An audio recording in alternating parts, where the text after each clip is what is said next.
Guru agama Kristen bertingkah seperti seseorang yang berjanji menyembuhkan orang sakit, tetapi melarang mereka mencari tabib yang kompeten yang akan mengungkap ketidakmampuannya. Pengikut iman ini menyebarkan kesalahan yang diambil dari tulisan kuno, seperti para imam upacara sipil memainkan simbal mereka di hadapan para pemula dalam rahasia mereka. Sudah lama ia memulai ajaran doktrinnya, dipuji oleh orang Kristen sebagai ilahi. Ia memalsukan kelahiran perawan, datang ke dunia dengan cara yang hina di sebuah desa Yahudi. Dari seorang wanita miskin yang hidup dari tenun, ia ditolak oleh tukang kayu yang telah dijanjikan, dituduh tidak setia karena mengandung anak dari seorang prajurit bernama Pantera. Ditolak oleh tunangannya dan dipaksa mengembara, ia melahirkan Yesus dengan penuh aib, anak haram yang karena kemiskinan menjadi pelayan di Mesir, di mana ia belajar seni sihir yang sangat dihormati orang Mesir. Setelah kembali ke tanah kelahirannya, sombong karena kemampuan tersebut, ia menyatakan dirinya ilahi. Memperhatikan selera kalian akan hal-hal baru, betapa lebih layak memilih untuk pengabdian seseorang yang meninggal dengan mulia dan yang keilahiannya didasarkan pada legenda abadi. Sebab jika Hercules atau Aesculapius sudah tidak memuaskan kalian, mengapa tidak Orpheus, seorang yang terbukti tercerahkan dan memiliki akhir tragis? Lebih tepat lagi adalah Yunus dalam perut ikan paus, Daniel yang diselamatkan dari binatang buas, atau tokoh lain dengan pencapaian yang lebih luar biasa. Kalian mengejek dan menghina gambar dewa-dewa kami, tetapi jika kalian menghina kami atau Hercules sendiri dalam wujud manusia, mungkin kalian tidak akan luput dari hukuman. Namun mereka yang menyalibkan Tuhan kalian ketika ia berjalan di antara manusia tidak menghadapi konsekuensi apapun, baik saat itu maupun sepanjang keberadaan mereka. Dan peristiwa luar biasa apa yang muncul sejak saat itu untuk meyakinkan kita bahwa ia bukanlah penipu melainkan anak Tuhan? Jika umat Kristen bersedia menjawab pertanyaan-pertanyaan saya, yang saya ajukan bukan karena ketidaktahuan, sebab saya sudah mengetahui setiap detail keyakinan mereka, semuanya akan terselesaikan. Namun jika mereka menolak dan seperti biasa menjawab, jangan bertanya dan seterusnya, maka perlu dijelaskan kepada mereka tentang inti ajaran yang mereka anut serta asal-usulnya. Video ini didukung oleh Magellan TV. Pertanyaan, dalam nilai saat ini, berapa PDB per kapita Kekaisaran Romawi? A. $100,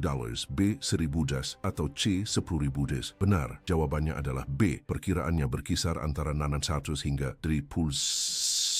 Apakah itu lebih atau kurang dari yang kalian duga? Tinggalkan komentar kalian. Dan sekarang rekomendasi saya, video ini adalah bagian dari dokumenter baru Magellan yang ditambahkan setiap minggu. Salah satu dari 21 bagian seri Guerreiros Antigos yang mengagumkan, yang mengeksplorasi unit militer dari berbagai budaya. Legiones de Roma menganalisis prajurit Kekaisaran Romawi yang sangat disiplin dan apa yang membuat mereka begitu efektif pada masanya. Dan tentu saja, Magellan menawarkan lebih dari 3.000 dokumenter untuk kalian jelajahi. Jadi kunjungi tautan di deskripsi untuk uji coba gratis eksklusif selama 1 bulan. Hanya tersedia bagi penonton Voices of the Past. Terima kasih. Mengapa dia dan bukan banyak orang lain yang muncul setelah nubuat terungkap yang seharusnya menjadi sosok yang dirujuk oleh ramalan-ramalan itu? Umat Kristen dalam luapan semangat yang berlebihan telah merusak kemurnian Injil yang asli, mendistorsinya dalam berbagai tingkatan, triple, quadruple, dan seterusnya, menyesuaikannya untuk menjawab pertanyaan-pertanyaan. Orang-orang Kasdim disebutkan oleh Yesus sebagai mereka yang dihasut, datang untuk menyembahnya saat masih bayi, mengakuinya sebagai dewa, dan mengungkapkan hal ini kepada Herodes, sang tetrarch. Maka dia memerintahkan pembantaian semua bayi yang baru lahir pada masa itu. Percaya bahwa dengan melakukan hal itu, dia akan menghabisi Yesus di antara yang lain. Didorong oleh ketakutan bahwa ketika Yesus mencapai kedewasaan, dia mungkin akan menuntut takhta. Herodes bertindak dengan kejam.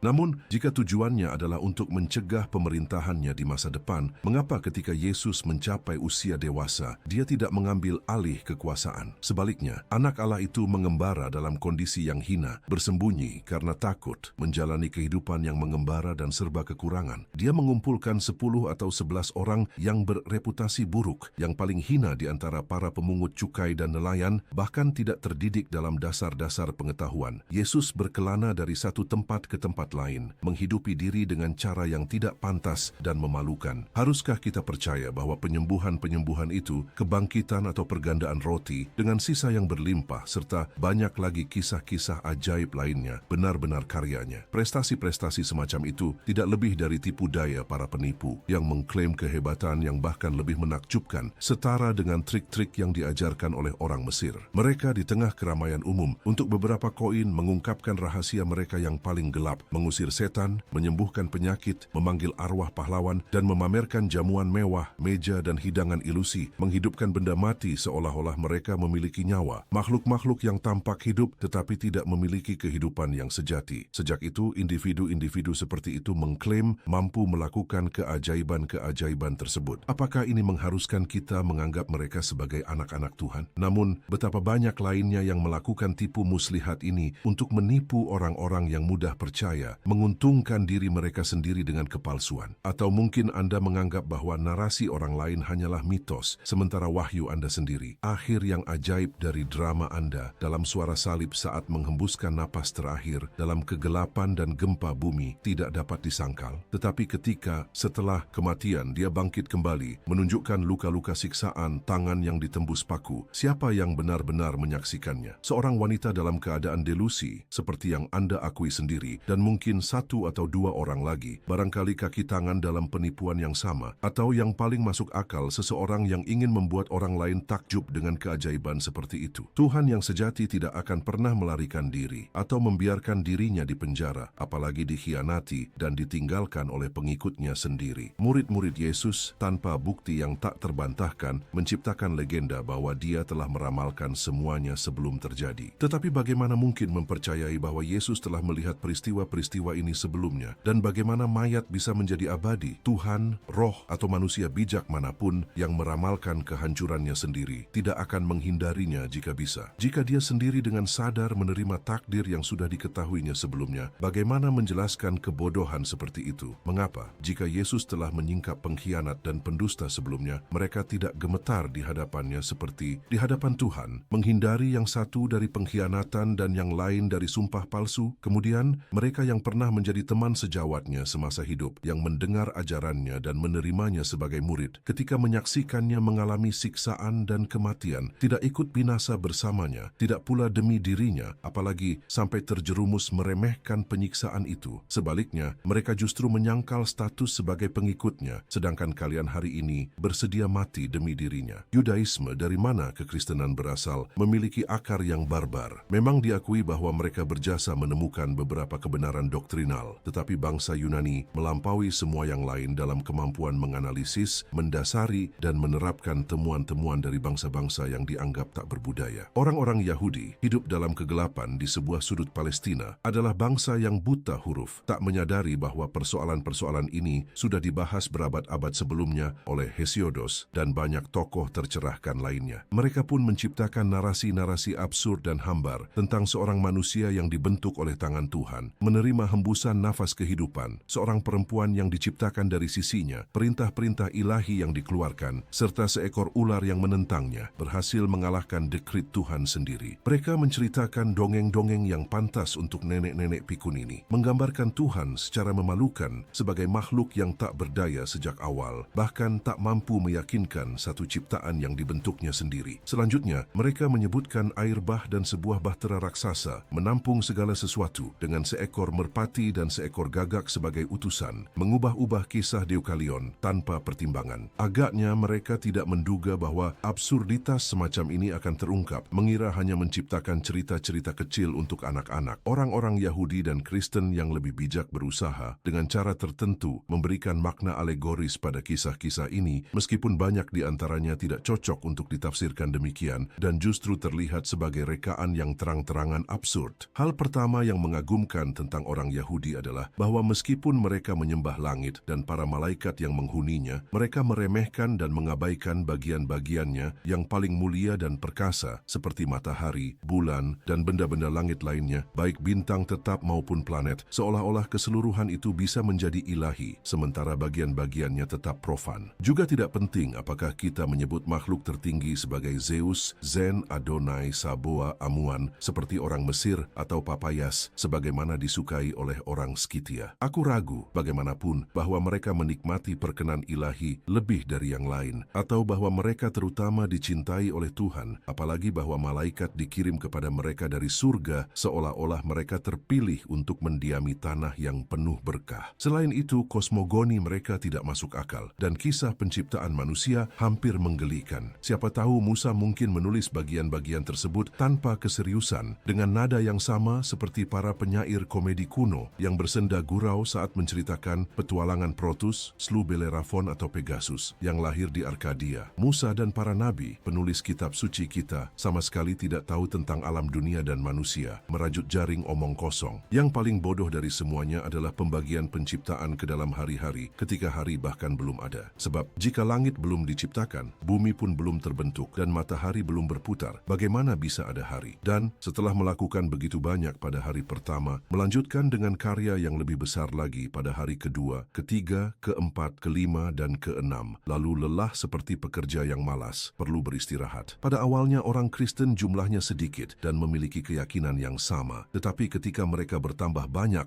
mereka terpecah menjadi faksi-faksi, masing-masing ingin memaksakan pandangannya sendiri. Dengan demikian, terpecah oleh perselisihan mereka saling membingungkan, meskipun ironisnya, mereka mempertahankan satu nama yang sama. Berikut adalah versi terjemahan teks Anda ke dalam bahasa Indonesia, dengan tetap mempertahankan format, spasi, jeda baris, dan paragraf aslinya. Ide-ide ini diungkapkan dengan lebih fasih di antara orang-orang Yunani dibandingkan dalam kitab suci, tanpa berlebihan atau janji-janji yang dikaitkan dengan Tuhan atau anak Tuhan. Perhatikan bagaimana Plato, meski berpendapat bahwa kebaikan tertinggi tidak dapat sepenuhnya dijelaskan dengan kata-kata, tetap memberikan pembenaran atas kesulitan tersebut, seolah-olah yang tak terkatakan pun bisa dalam beberapa cara diterjemahkan ke dalam bahasa. Plato tidak melakukan kesalahan berupa kesombongan maupun kepalsuan dengan mengaku telah menemukan sesuatu yang baru atau turun dari surga untuk menyatakannya. Sebaliknya, ia dengan jelas mengakui asal-usul gagasannya. Ucapan terkenal, lebih mudah seekor unta melewati lubang jarum daripada seorang kaya masuk ke kerajaan Tuhan, jelas telah ada sebelum Plato dan kemudian diambil oleh Yesus. Beberapa orang Kristen salah menafsirkan kata-kata Plato dengan bangga berseru tentang Tuhan suprasurgawi sehingga mengangkat diri mereka di atas surga Yahudi. Dalam tulisan-tulisan mereka terus-menerus merujuk pada pohon kehidupan dan kebangkitan daging melaluinya, karena kurasa guru mereka disalibkan di kayu dan berprofesi sebagai tukang kayu. Jika sekiranya dia terjatuh dari jurang, dilemparkan ke dalam sumur, dicekik oleh tali, atau jika dia seorang penyamak kulit, pemahat batu atau pandai besi, mereka akan menciptakan jurang kehidupan di balik langit, sumur kebangkitan, tali keabadian, atau batu suci. Nenek tua mana yang tidak akan ragu untuk membisikkan omong kosong seperti itu, bahkan saat mengarang cerita untuk menina bobokan anak. Beberapa kesalahan yang sangat jahat muncul dari ketidaktahuan mereka yang ekstrem, menyimpang dari makna teka-teki ilahi dan menciptakan musuh bagi Tuhan, iblis, yang mereka namai dalam bahasa Ibrani sebagai Satan. Teks ini telah ditulis ulang untuk kejelasan dan kelancaran yang lebih baik, tetapi tetap mempertahankan format dan makna aslinya. Pada kenyataannya, klaim semacam itu hanyalah ciptaan manusia, tidak layak bahkan untuk disebutkan. Gagasan bahwa Tuhan yang Maha Kuasa dalam kehendaknya untuk memberikan rahmat kepada manusia menghadapi perlawanan dan merasa tidak mampu. Orang-orang kuno membuat referensi samar tentang perang yang diduga terjadi antara dewa-dewa seperti yang disinggung oleh Heraklitus. Pherecydes yang jauh lebih kuno daripada Heraklitus menggambarkan sebuah mitos tentang pasukan yang bertempur, menyebut Kronos sebagai komandan salah satunya. Putra Tuhan yang dihukum oleh setan akan menjadi contoh bagi kita untuk menanggung penderitaan kita sendiri. Gagasan-gagasan seperti itu tidak masuk akal. Bagaimanapun, seharusnya setanlah, bukan manusia yang ditipunya, yang menderita hukuman. Mari kita beralih ke topik lain. Mereka menolak kuil, altar, dan patung, menyerupai orang Skytia, suku nomaden Libya, suku Ceres, bangsa yang tidak menyembah dewa apapun, dan bangsa-bangsa barbar dan tidak saleh lainnya. Mereka menuduh kebodohan pada mereka yang mendirikan altar, karena menurut keyakinan mereka, dewa-dewa tidak memiliki bentuk manusia, seperti yang dibayangkan oleh orang Yunani. Tuhan adalah sama bagi semua. Dia adalah kebaikan murni. Dia tidak membutuhkan apapun dan berada di atas iri hati. Lalu apa yang menghalangi yang paling taat untuk berpartisipasi dalam perayaan publik? Jika berhala-berhala ini tidak relevan, apa salahnya merayakan? Tetapi jika mereka adalah setan, mereka tetap makhluk ilahi dan kita harus menghormati mereka dengan persembahan pemujaan dan permohonan untuk kebaikan mereka. Tapi lihatlah, orang Kristen berargumen, aku mendekati patung Jupiter, Apollo, atau dewa lainnya, menghinanya, memukulnya, dan tetap saja tidak membalas. Tidakkah engkau menyadari, Tuan yang terhormat, bahwa bahkan setanmu sendiri tidak hanya dihina, tetapi juga diusir dari semua wilayah dan lautan? Dan engkau, yang seperti patung yang dipersembahkan kepadanya, dibawa ke penyiksaan, disiksa dan dibakar di tiang pembakaran. Sementara setanmu, atau sebagaimana kau menyebutnya, anak Tuhan, tidak berbuat apapun untuk menghukum algojomu. Singkatnya, para dewa telah menampakkan diri dalam wujud nyata, dan dunia penuh dengan kasus-kasus seperti ini. Tentunya kau tidak akan berpendapat bahwa jika orang Romawi menuruti keinginanmu, meninggalkan kewajiban tradisional mereka kepada dewa-dewa dan manusia, serta menyembah yang maha tinggi atau sebutan apapun yang kau sukai, dia akan turun untuk berperang bagi mereka, sehingga tidak diperlukan bantuan lain selainnya. Sebab Tuhan yang sama ini, sebagaimana kau katakan sendiri, dulu pernah menjanjikan hal ini dan lebih lagi kepada hamba-hambanya. Tetapi lihatlah bagaimana dia menolong mereka, dan